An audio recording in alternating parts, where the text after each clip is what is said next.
Iya. Enggak, tapi prosesnya gimana menurut kamu kemarin? Prosesnya Prosesnya panjang dan melelahkan. melelahkan, terus pembuktiannya gimana?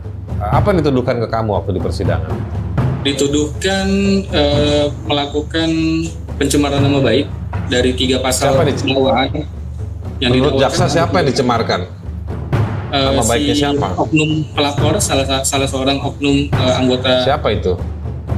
itu Johansen Ginting nama beliau. Johansen Ginting itu yang melaporkan. Jadi dia yang merasa nama baiknya tercemar.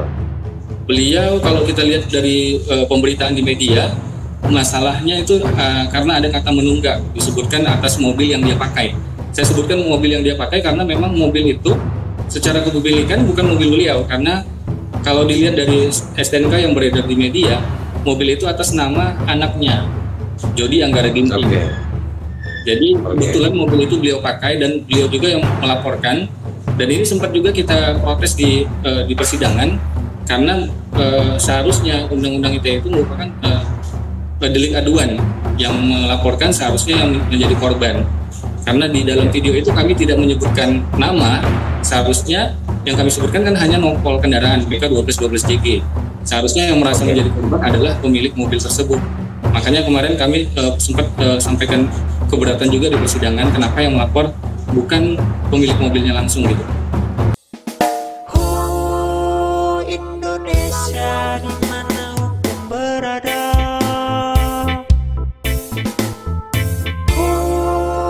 Indonesia sedang darurat hukum keadilan. Pada persidangan keterangan saksi, yaitu saksi pelapor, ada juga fakta yang terungkap bahwa ketika saya tanyakan ke saksi pelapor ini, ternyata diakui, pada saat itu, kalau kita baca di BAP saksi pelapor, di sini tidak pernah disebutkan. Nah, saya akan tunjukkan, ada 15 pertanyaan terkait ke saksi pelapor.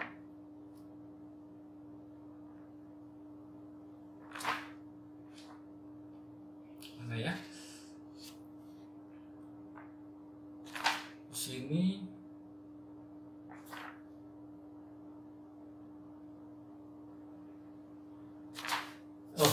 bukan di BAP-nya si saksi pelapor, tapi ada di BAP-nya petugas penerimaan atau pengesahan tahunan.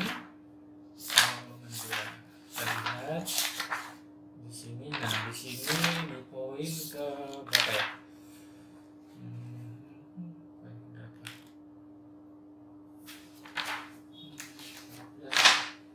Ini 20 pertanyaan.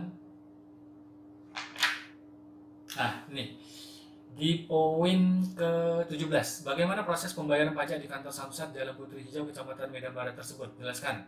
Di sini dijawab oleh petugas pengesahan yang menjadi saksi. Saya jelaskan bahwa awalnya masyarakat memasukkan berkas seperti KTP dan STNK, notis pajak di bagian pendaftaran STNK. Terus di bagian 18,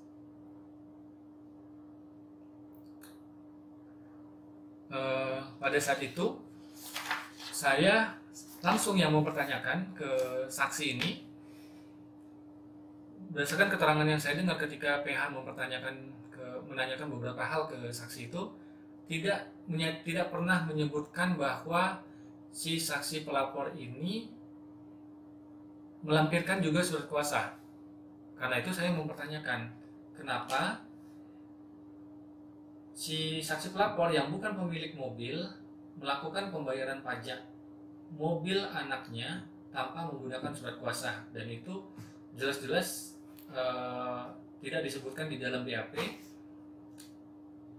Dan kita tidak tahu ya apakah pada saat kejadian, karena gini, sekitar pukul 7:30 saya melihat di dalam video jelas terlihat bahwa si saksi pelapor ini masuk ke dalam mobilnya, lalu kita berbalik, nggak tahu setelah itu apakah si saksi pelapor pergi.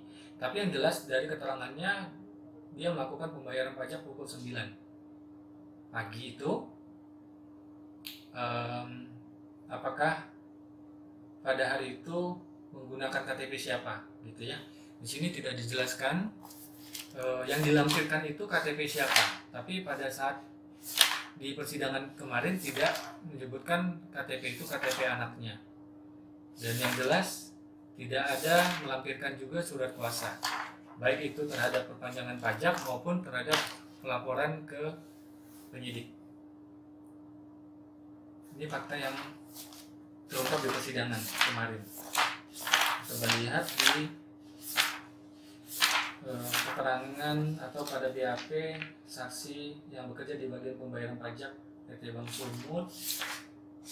Di sini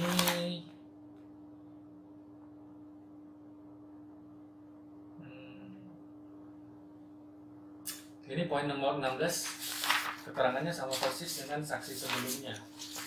Coba kita lihat saksi sebelumnya di poin nomor 16. Di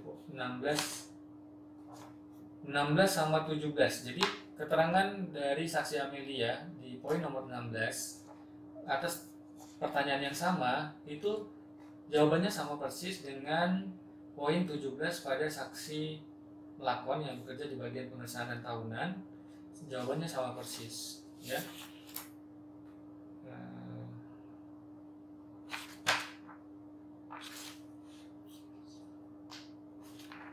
Sama persis.